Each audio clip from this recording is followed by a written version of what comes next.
شروع اللہ کا نام لے کر جو بڑا مہربان نہایت رحم والا ہے۔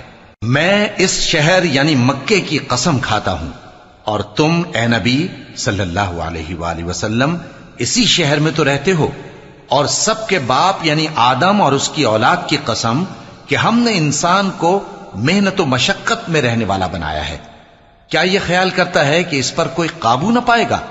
کہتا ہے کہ میں نے بہت سا مال برباد کر دیا۔ کیا اسے یہ گمان ہے کہ اس کو کسی نے دیکھا نہیں؟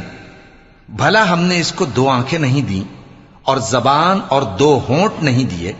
یہ چیزیں بھی دیں، اور اس کو خیر و شر کے دونوں رستے بھی دکھا دیے، مگر یہ گھاٹی پر سے ہو کر نہ گزرا۔ اور تم کیا سمجھے کہ گھاٹی کیا ہے؟ کسی کی گردن کا چھڑانا، یا بھوک کے دن میں کھانا کھلانا، کسی رشتہ دار یتیم کو، یا مٹی میں پڑے کسی نادار کو۔ پھر ان لوگوں میں بھی شامل ہوا جو ایمان لائے اور جو صبر کی نصیحت اور ایک دوسرے کو مہربانی کی تلقین کرتے رہے۔ یہی لوگ اچھے نصیب والے ہیں، اور جنہوں نے ہماری آیتوں کو نہ مانا وہی برے نصیب والے ہیں۔ یہ لوگ آگ میں بند کر دیے جائیں گے،